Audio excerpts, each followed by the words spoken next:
Hello, everyone, and thank you for joining me for episode 84 of the show. I am your host, Louise H. Reed. With listeners in over 145 countries and millions of iTunes downloads and ongoing podcasts, I'm the fortunate host here every week to talk life and leadership with ordinary people living extraordinary lives. People who take brave, bold action in pursuit of their dreams and goals and are here to share their journey to help you do the same in yours. Time, there's nothing more valuable. I say this every week. And as my way of saying thank you to each of you for spending your time with me, I love to have prize giveaways. So each month I have a draw for exclusive Lady Boss Loyalty swag. Simply comment on a podcast episode with the hashtag LadyBossLoyalty and you are automatically entered into the draw. New swag is coming via snail mail really soon. So please comment away on Facebook, YouTube, or LinkedIn, and good luck. Without further ado, let me introduce you to today's amazing guest. Today, we have the good fortune of spending time with Valerie Gordon. Valerie, for more than 20 years, has put hundreds of stories on television for networks such as CBS News, HBO, and ESPN, earning 10 Sports Emmy Awards along the way. She has produced stories that made viewers think and laugh and cry and be inspired. You know, the kind of stories you don't soon forget. In 2017, she rewrote her own story with a big plot twist, leaving the corporate world and launching her career in communications strategy firm Commander-in-Chief. Now, she helps clients find the power in their own stories. She partners with companies to develop future leaders and offers keynotes and workshops on how to use storytelling to get the job, close the sale, nail the presentation, and build a better personal brand. Valerie believes in actively authoring the next chapter and that everyone has the capability to write their own. Fun fact about Valerie, I love this. She sees stories everywhere. Like the kid in that movie, Sixth Sense, except instead of seeing dead people, she sees stories. Little invisible stories just waiting to be developed. Valerie, welcome to the show. Thank you so much, Louise, for having me. You're welcome. The reason I love that fun fact so much is because, well, I love The Sixth Sense. That movie was just incredible. And it injects so much of your personality in that tiny snippet. That is one of my favorite things about you. It's a little strange, isn't it? I feel like a bit like Oprah, like you've got a story and you've got a story and you've got a story. But the fact of the matter is we are surrounded every day by ongoing and developing stories. And it's almost sometimes as if when people are speaking with me or talking to me or telling me about something, I can see the story as it's developing. And that's everything from the past story, their experience, to the present story, where are they now and the obstacles and challenges they face. And then, of course, this tremendous opportunity to write the future story of what's going to happen next. So yes, we are surrounded by stories every day, and how they intersect and how we actively author them is what I'm fascinated by. And I love this because you're obviously, as I shared in your bio, you have rewritten and continue to write your own story. And so speaking of stories and the journey through a story, I would like to rewind the clock a little bit and start with one of my favorite questions, which is at the beginning of your story. Let's maybe start at an age you probably can remember. Well, your story starts at birth. Little Valerie, 8-year-old Valerie.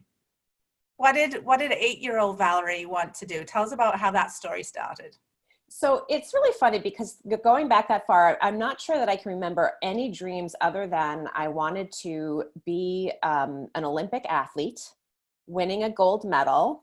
And I also wanted to be on stage, like on Broadway and in the movies. I had this desire to perform in front of people. And of course, the real problem is, I don't know that I had any exceptional athletic ability to make the Olympic Games. And I did go on to have, a supporting character role in my high school musical, but no real, future of being on Broadway. But it's funny when you do think about those early interests, as I know you help people do.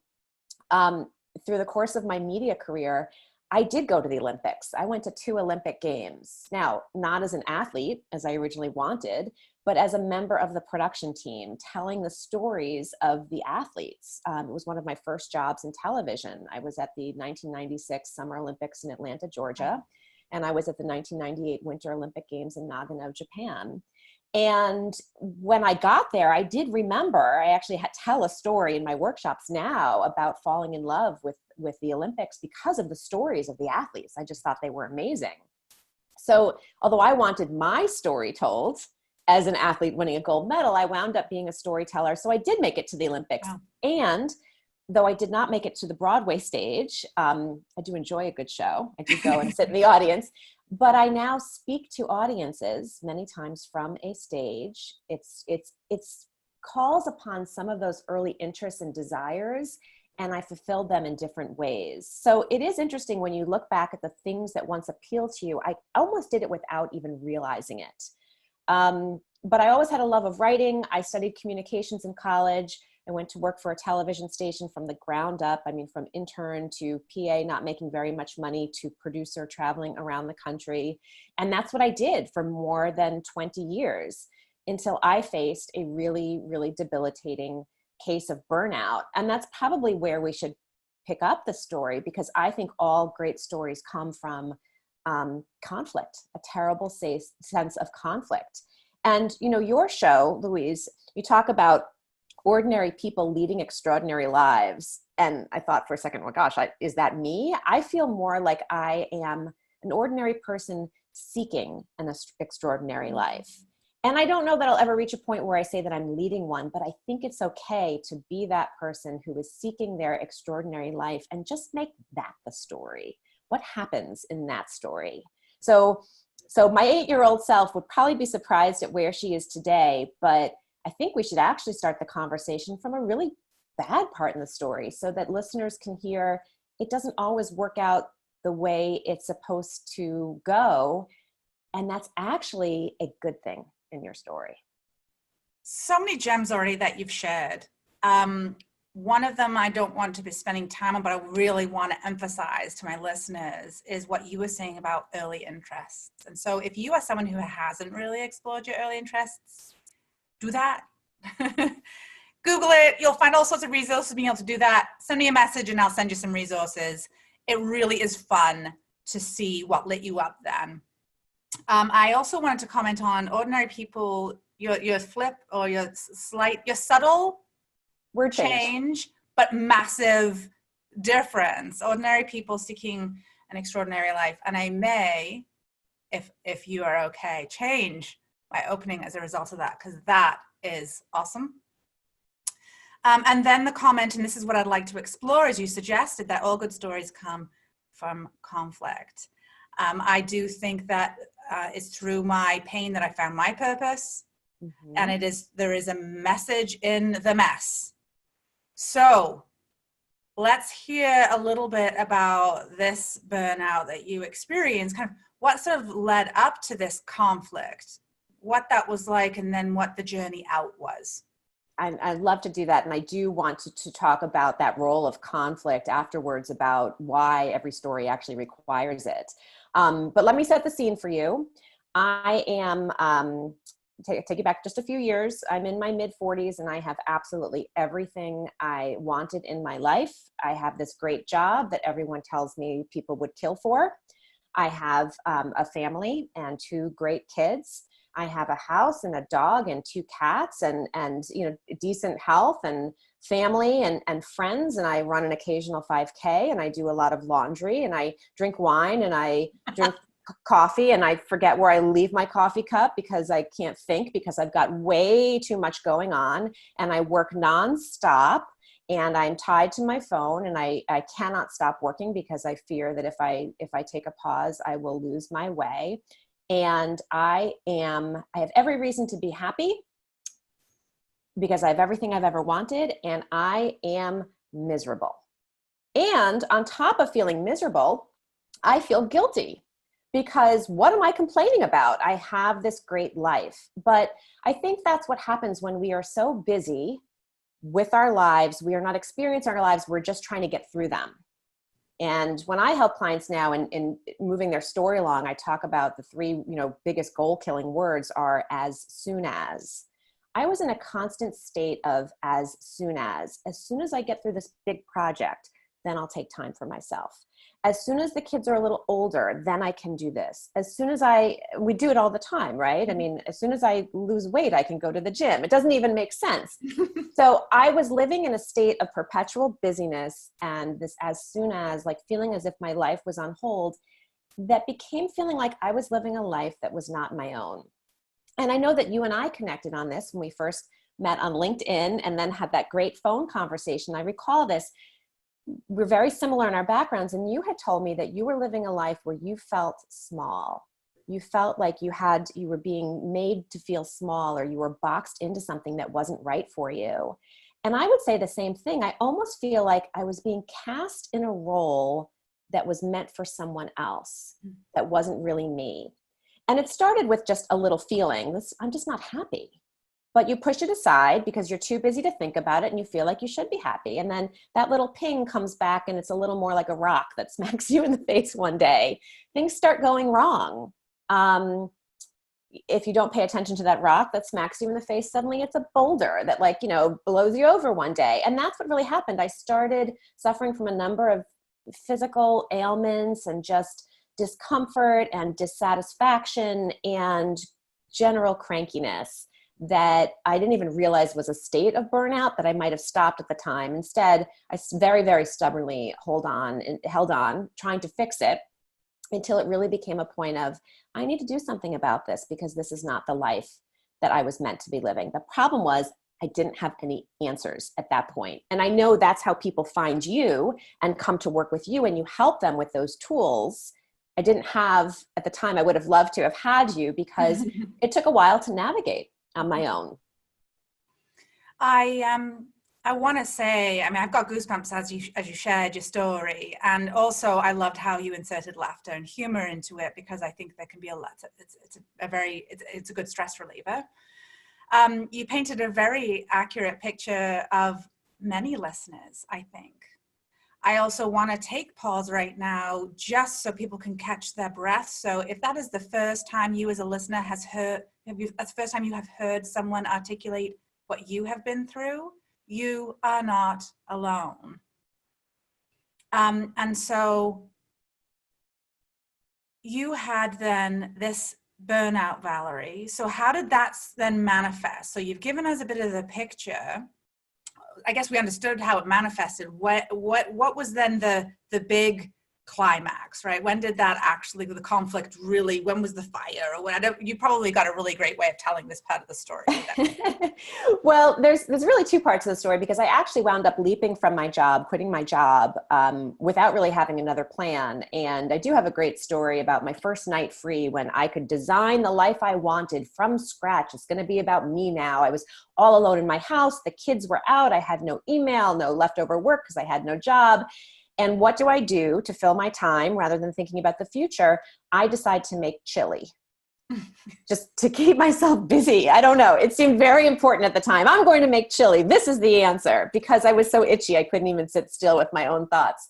And to make my chili, I decided to use this expensive kitchen gadget I had been given called a mandolin slicer. Everybody's cringing. They probably know where the story is going from here. I did not actually know how to use the mandolin slicer. Never use a mandolin slicer without reading the safety precautions. Long story short, I wind up cutting my finger and needing to go to urgent care. It wasn't until something happened at urgent care that I really lost it. I was very calm in getting myself there. I drove myself there. The doctor is examining my finger, and in order to take my mind off of what's going on, he's asking me, some basic questions. Where do you live? How did this happen? And then he said, so what do you do? And it was the first time in my life that I didn't know how to answer that question. I had just quit my job, so I really do nothing. I hadn't yet started the next chapter of my life. And that's when I started to cry. Wow. And I tell that story because we so often define ourselves. Our identity is defined by what we do, by our vocation. And, or we say we're just a mom. We define ourselves by our relation to other people, to our kids. And really thinking about who you are and what you do involves taking stock of every part of you. And it's one of the workshop exercises I do in my What's Your Story workshop, is if you think about yourself as the central character of your own story, you are far more complex than just your job title or just, little Johnny's mother. So we really get at all the things that make you, you. And so despite, I have made chili many times since, I will say, I've never used the mandolin slicer.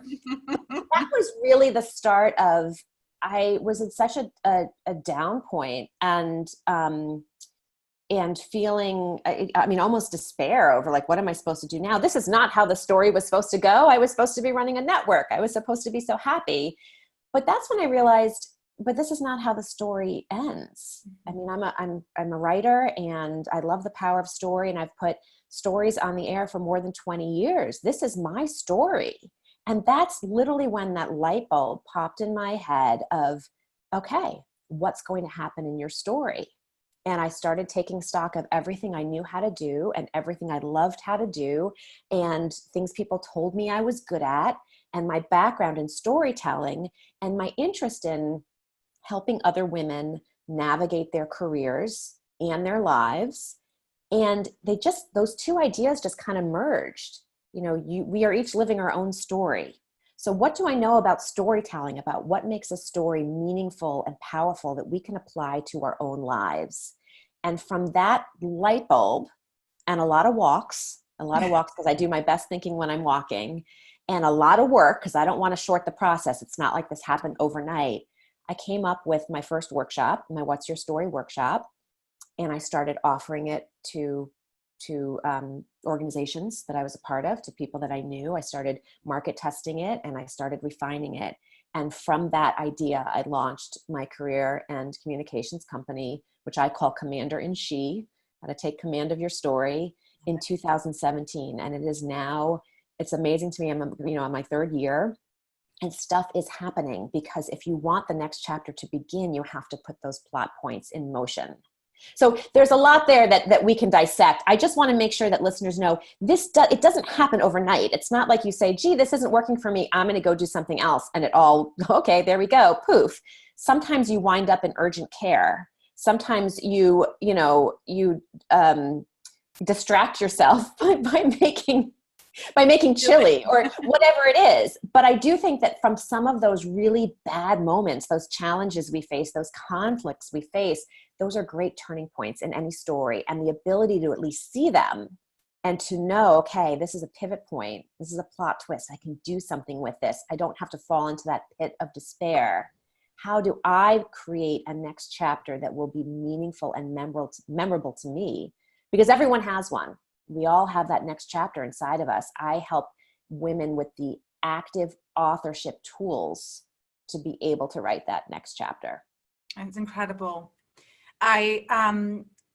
Before you started to share the backstory and told us what led up to you leaving your corporate job, you were mentioning that you wanted to comment on why all good stories come from conflict. So did you want to go back? Yeah, absolutely. Yeah. So, I did try to figure out, well, how do I use the 20 years I spent in journalism and media? How do I use that that in my new career? And the thing is, I know a lot about stories. And so all of my workshops now are designed, they pull from different genres of storytelling and screenwriting and poetry and journalism. And for this idea of conflict being a necessary story element, all you need to do is look at the narrative arc of a story. If you've ever taken a screenwriting or fiction writing class, and I'll just try to break this down really simply because we're not writing, a novel here, but there's the exposition, the backstory.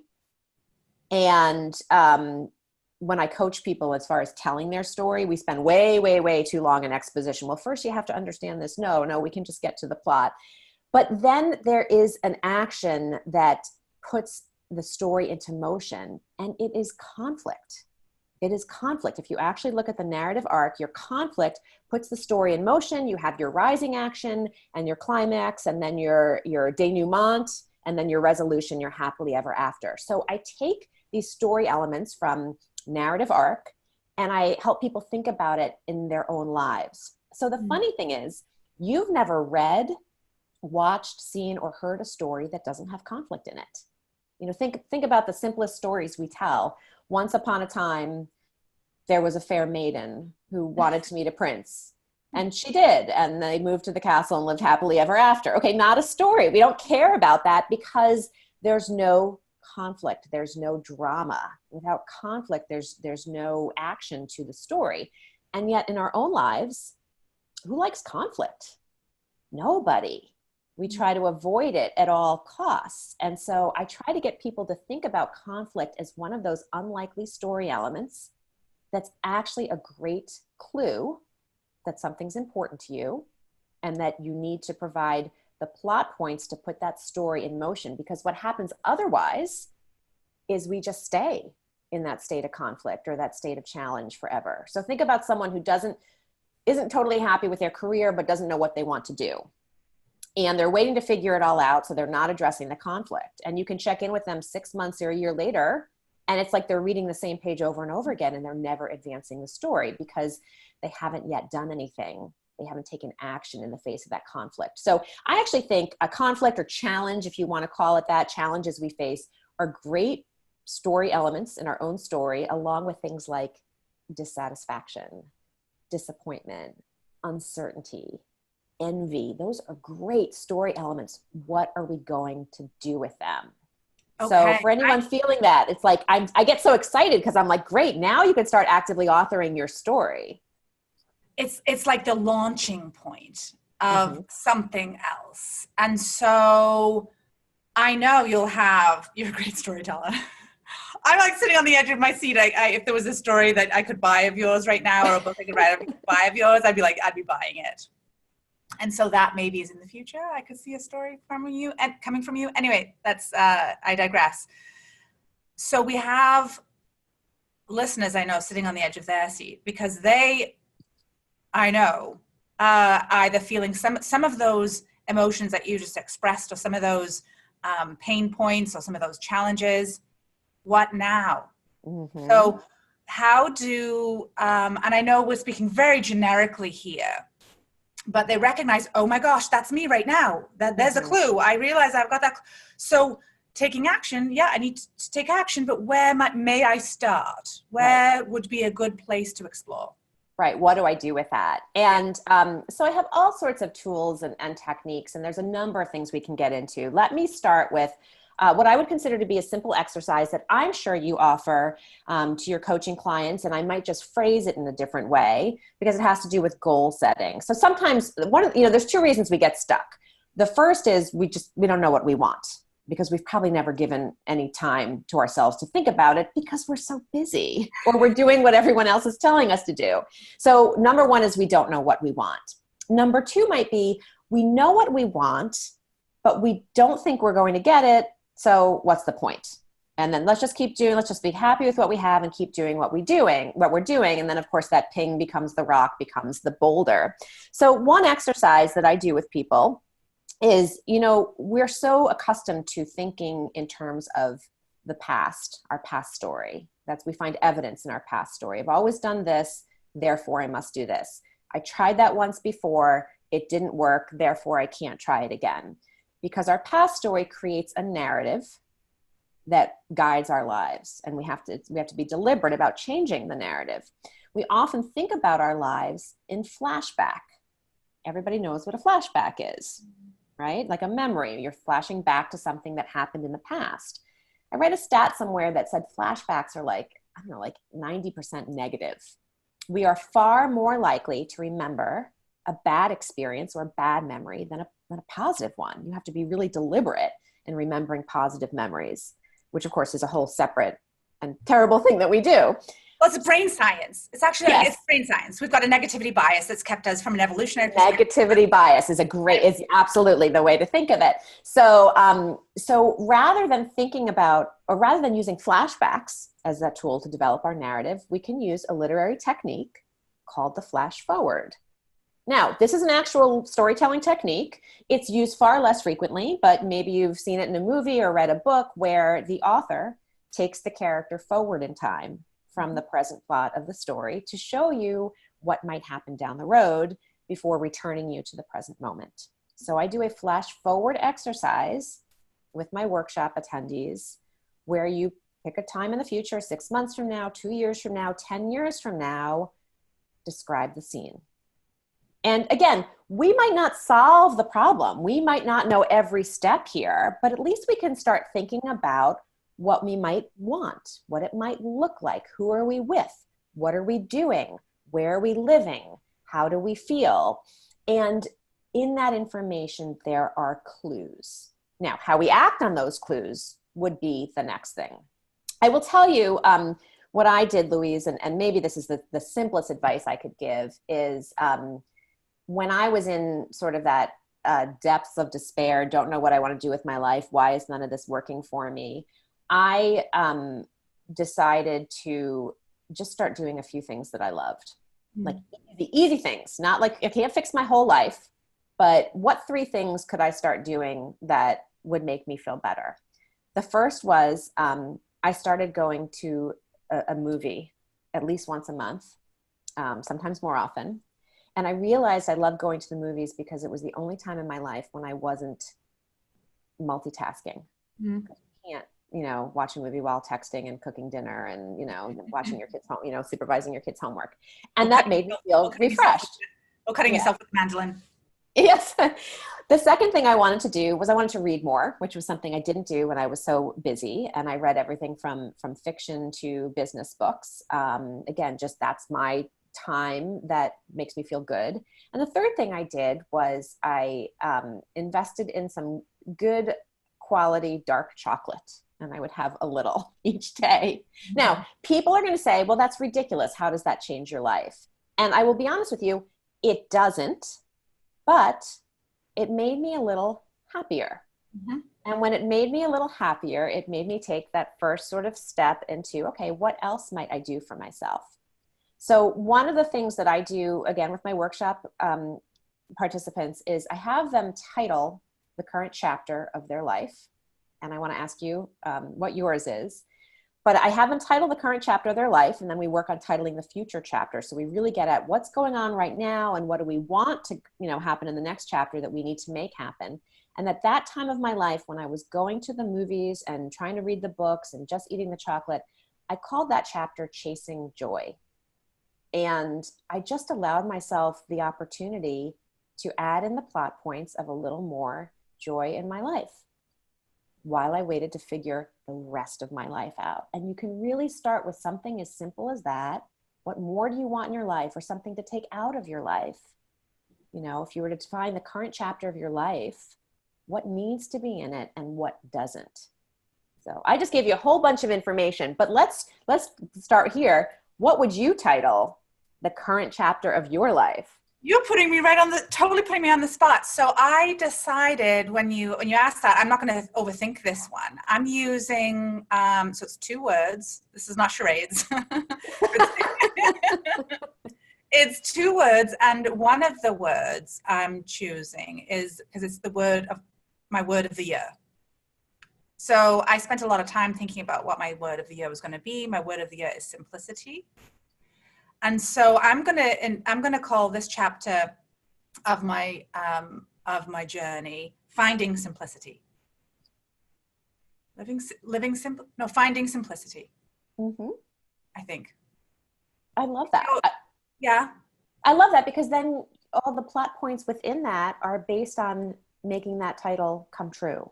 Now, when I ask this in workshops, and I do put everyone on the spot, the number one answer I get is figuring it out. Because people don't even know, which is fine. Figuring it out is a great place to start.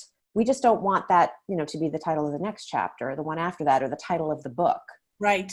So that's where I like to divide it. Think about your life as a series of chapters, and then intentionally turn the page to the next one. And believe me, people are far more creative than they think they are, because we love doing this in workshops. I mean, there's always someone who their title is, oh my God, this is such a mess and get me out of here. And everybody laughs because we can all relate to it. Yeah.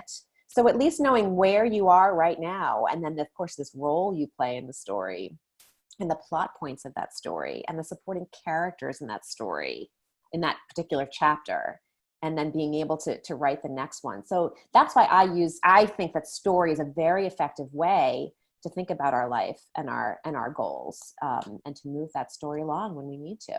It's almost like you're the author and the main character. Yes, you are. And how you think of yourself. Yes, how you think of yourself as the main character. So we haven't even gotten into, there are 3 key story components. Character, you are the main character of your story. Plot, you can actively plot things that happen to you. Now there's plot twists, things that you didn't see coming. We address those too. But the third and really most important one is the narrative point of view. And the narrative point of view of a story is, the voice in which it's told. But if we think of our own narrative point of view, it's that narrator in your head, right? Mine's called Sally. Yeah. Yeah, I named Sally. Yeah. I love that you named her. I think that's a terrific technique. So Sally is narrating your story. And can I ask you, Sally sometimes has tantrums. Yes. Yeah. And she's not always honest. She's subjective, Sally. Sometimes she probably tells you stories that aren't helpful. Absolutely. And so Sally. I kindly put Sally in the corner. Sally is trying to keep me safe. Mm-hmm. But Sally's acting out of fear. Mm. And so what do we do when we're scared? We get small. And so this has been an interesting exploration for me because as you mentioned earlier on the show when we first chatted, I was talking about having felt small. And so recognizing what Sally has said over the years that's kept me small has been extremely, extremely meaningful. But I don't yell at Sally because Sally's part of me. Oh. So you swear at that, Sally? And that's okay if that works for them, I suppose. I'm not against swearing, but I'm not going to say mean things. I say mean enough things to myself. I need to speak kinder to myself. I love that. And I love that you have named that inner voice Sally. And I love that you are kind to her. I have named my inner voice, my narrator, Squash, because she squashes my confidence and she shows up at the worst times. And here's the thing, even when we know this, and I think this is something your listeners need to hear, even when we know the concept of having that inner narrator that's unhelpful or inner critic or whatever you want to call it, that voice in your head, it is still difficult to rein it in, to control it. I was giving a workshop, a presentation the other day to several dozen people. And there's one person in the front who just had the sour look on her face the whole time. I don't know, she seemed distracted. She was on her phone. And of course I was distracted because I'm like, why is this person not feeling me? And Squash jumps in my head. It's amazing. I'm teaching narrative point of view and how to control the narrator in your head. And my narrator jumps in and says, yeah, no, she hates you.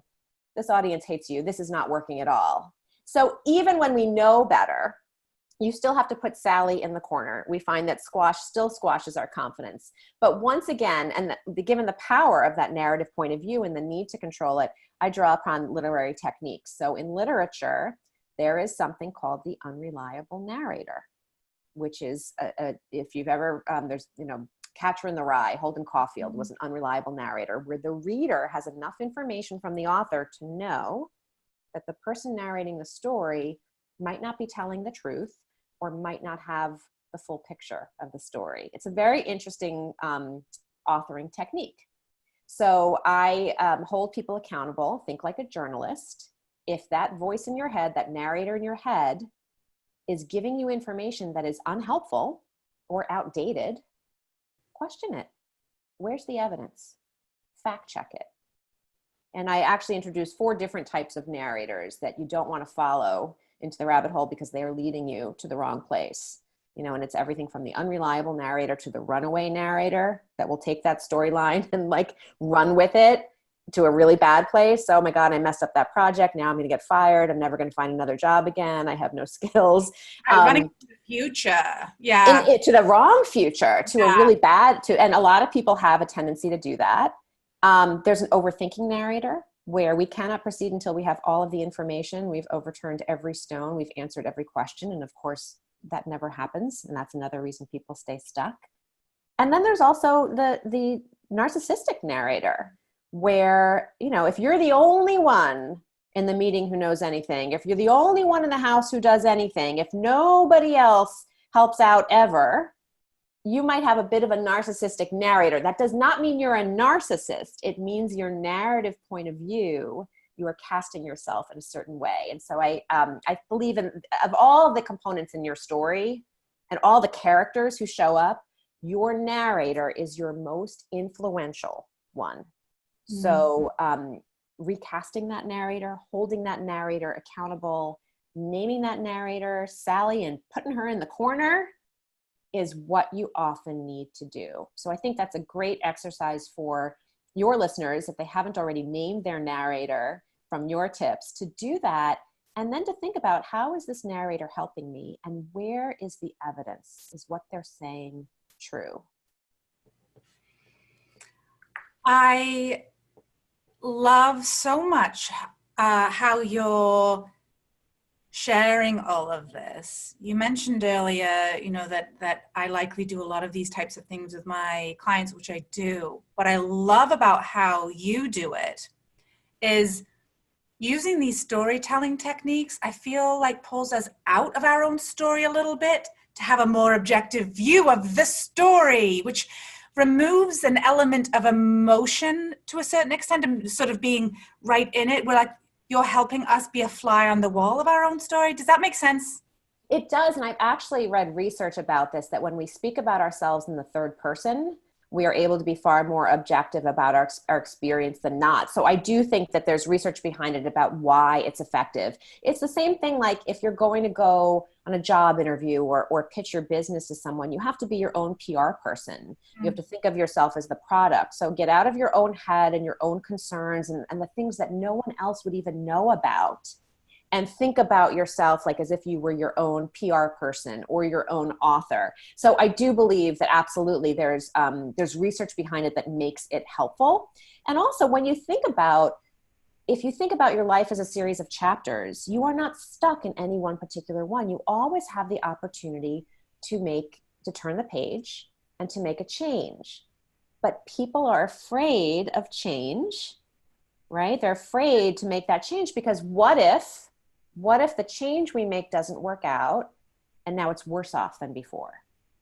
So most people would rather stay stuck in that state of conflict than actually make a change to address it. I could have very easily stayed in my corporate career, like very nice living and, and just been fine with it.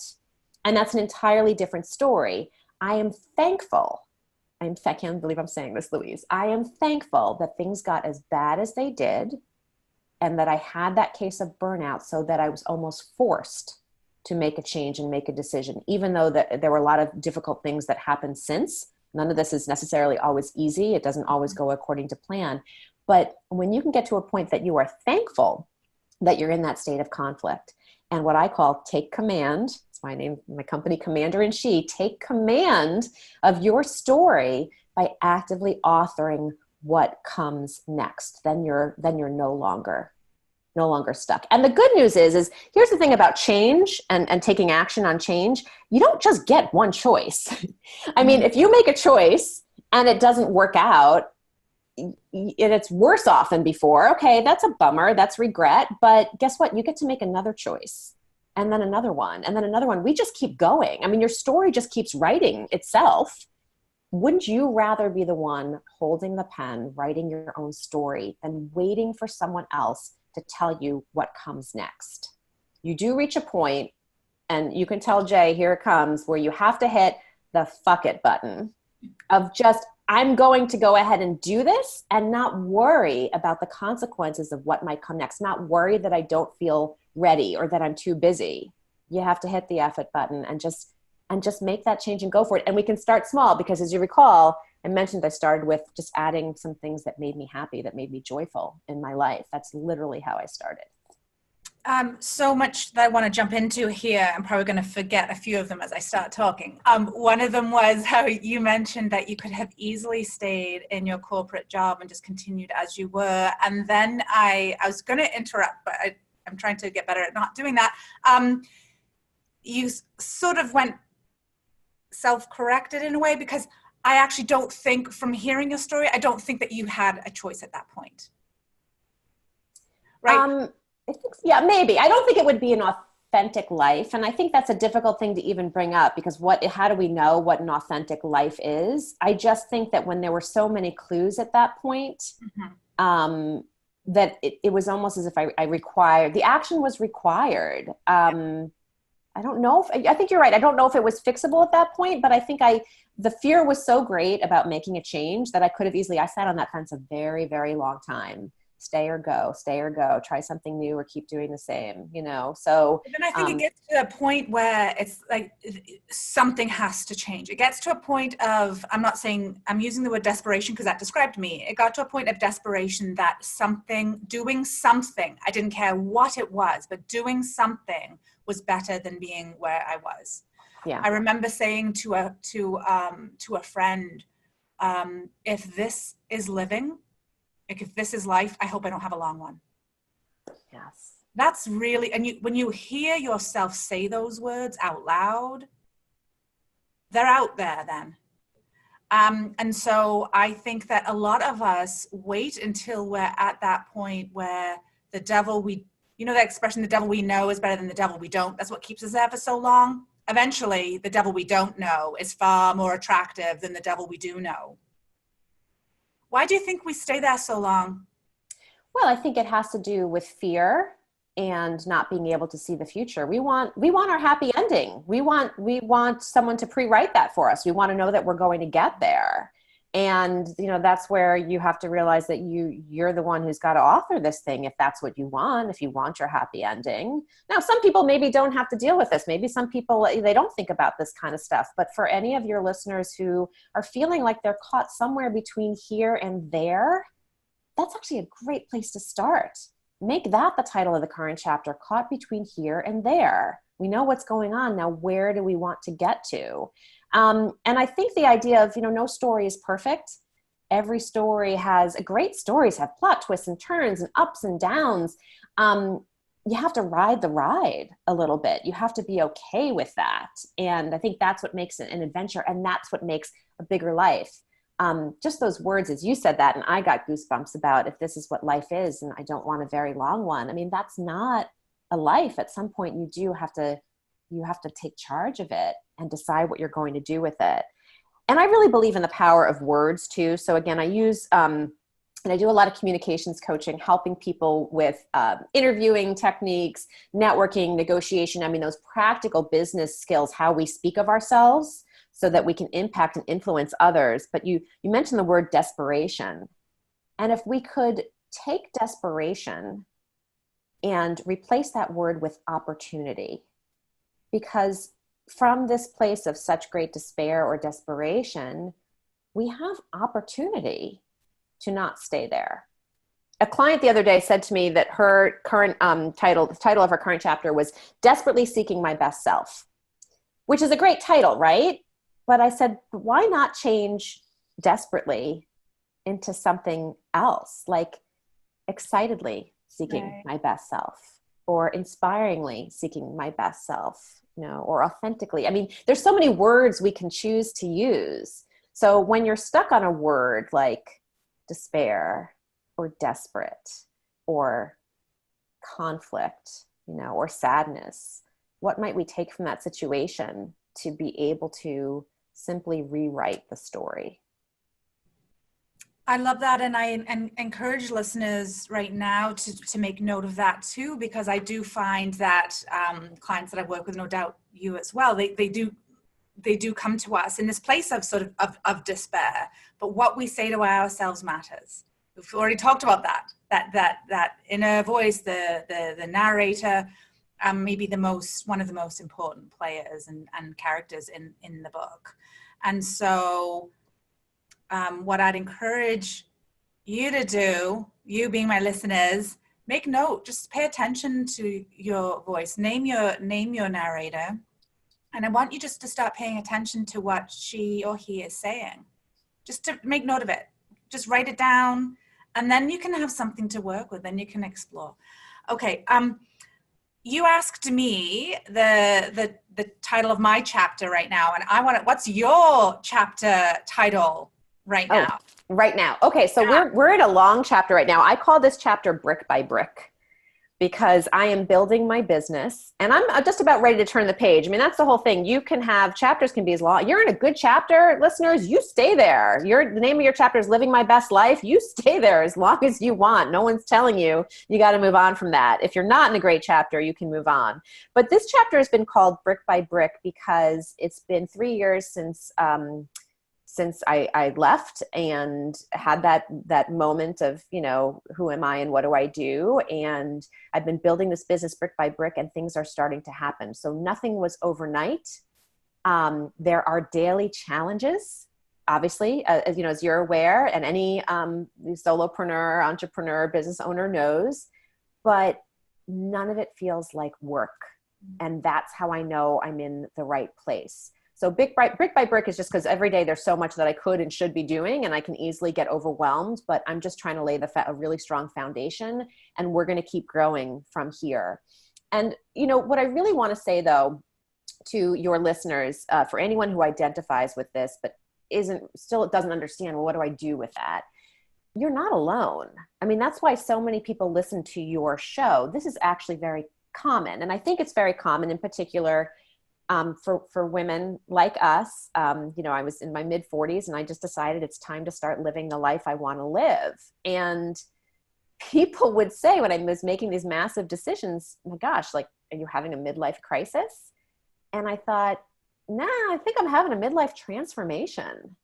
And if we can just change the word on it and excitedly seek our best self, not desperately, but excitedly seek our best self, we have the opportunity to do that. So anyone who is feeling that right now, you're not alone. This is actually very common, and you are at the cusp of a great opportunity. And we haven't even talked about the role of supporting characters in our story, which of course is so important. The people we take with us.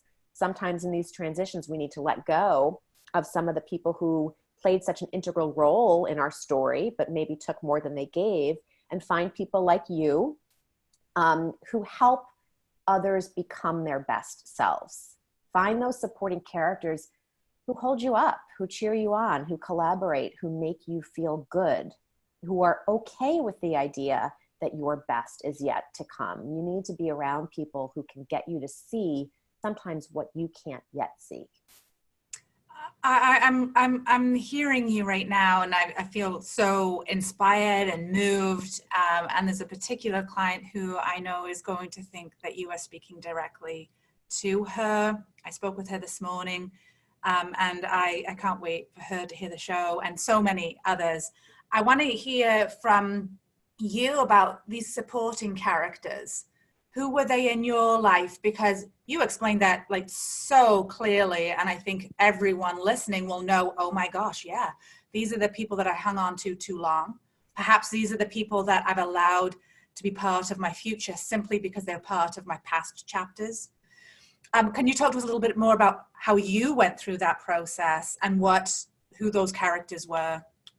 Yeah, absolutely. And in fact, maybe I can share with you, and you could put it perhaps in show notes, an article, a blog post I wrote on your cast of supporting characters, because it is, and I blog at commanderinShe.com. It is difficult, particularly when you transition out of one role into another. If you leave the corporate world, or you go back to the corporate world, or you're an empty nester. I mean, you think about these life transitions, the cast of characters will shift around you.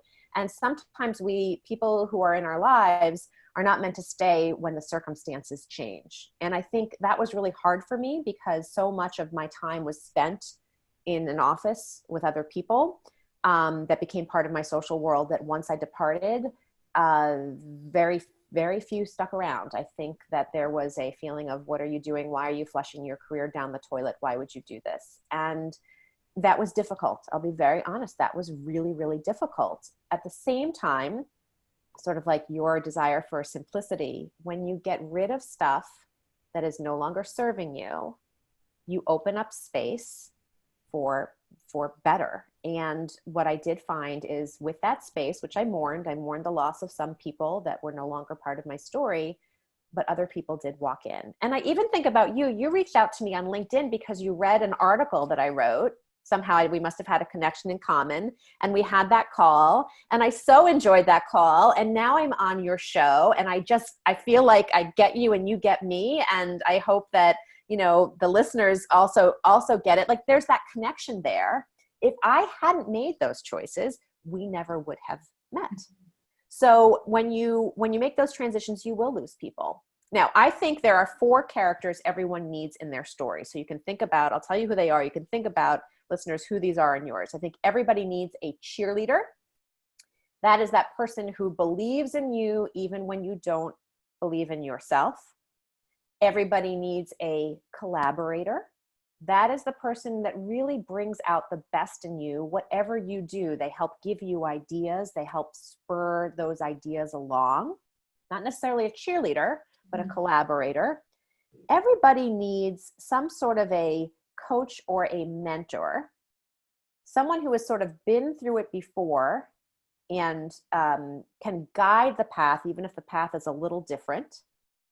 And everybody, I think, needs an accountability partner.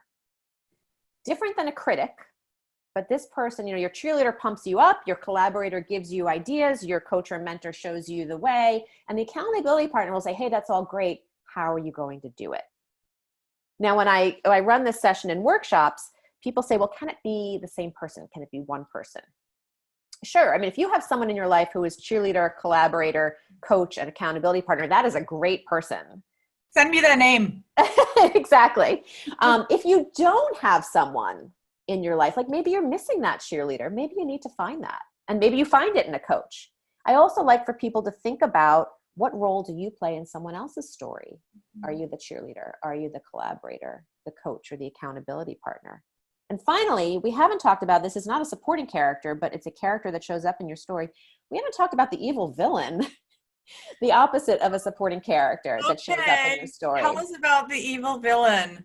It's my ex-husband. I'm just kidding. Maybe. And sometimes that evil villain is just that voice in our head, right? That tells us stories. But I do a workshop specific to how to build a cast of supporting characters and thwart your evil villain. And the main way to think about it is, Louise, why are you an evil villain in someone else's story? I mean, you seem like a very nice person. Why would you be an evil villain? But you are, and you don't even realize it. And it's not that it's intentional. The reason being, we all have our own story and our own plot line. We're the central character of our own story. We think things are supposed to go a certain way. And so if I cut someone off in traffic because I believed I had the right of way, I don't know, that person might be like, oh my God, that awful person cut me off. Suddenly I'm the evil villain in their story who has ruined their day, and I don't even know it. So I'm not saying there aren't evil people out there, evil villains, and in the form of bosses or, ex-husbands or bad boyfriends or, the driver with the road rage. There probably are. And we talk about how to deal with those. I'm just saying the evil villain is often built on our own experience and how we believe the story should go. And we have to realize everyone else is living their own story around us. And sometimes those plots, they just bump into each other. Does that make sense? I got a little sort of out there with Not just they sometimes bump into each other. I think they often do. My ex-husband, I was saying that in jest. I mean, certainly there's a reason he's my ex, but he will probably be saying the same thing of me. We get along fine. That's why I could say that sort of jokingly. So to your point, it's the same story, yet as different characters in the same story, we perceive it differently. And that's just one way to think about the evil villain and kind of take away that power that they have, because we each have our own narrative to the story, and knowing that maybe that person is not necessarily in our way, it draws upon another literary technique called multi-perspectivity, which is, if you've ever read a book where the author, like there's the 4 main characters and they switch voices in the chapters, so that, a lot of people like the storytelling technique because it shows you usually have a favorite character, or it illuminates a larger world. So multi-perspectivity, and I teach this in some of my business communication presentations is the most important thing we can do when we're trying to build relationships and negotiate, to understand that that person across the table from us has a different perspective of the scene, of the very same story. So we can think about that in our own lives too, rather than thinking, oh, this person is out to get me. No, they're just living their own story. They have their own idea of the plot that's supposed to happen. And by seeing it like that, I think we take away that power that we had given them to ruin our story, or to get in our way, or to, to ruin our lives by reframing it that way. Yeah, because we're not the main character in their story. Sorry to tell you. No, we're probably the evil villain. Yeah, I didn't even know I was the evil villain in that person's story. And I love that for, I do leadership work, and I love that perspective and angle for leaders, because talking about busy, everyone is busy in the busyness of everyday business, in trying to get more done with less and faster. I do see leaders losing sight of that multi-perspectivity.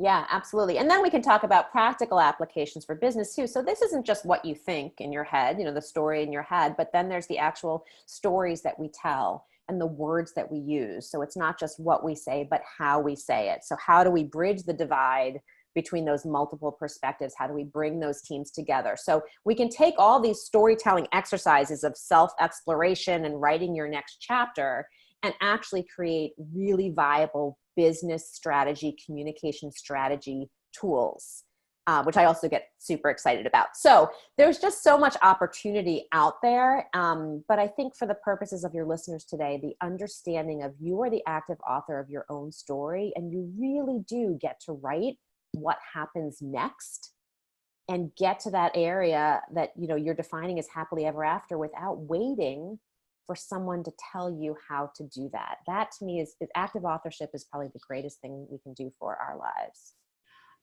And I think that's a great, well, I would love to continue chatting. I think that's a really, really awesome way to end, and say a huge, huge thank you to you for all that you have shared, your time, your expertise, your stories, your humor, your F-bomb.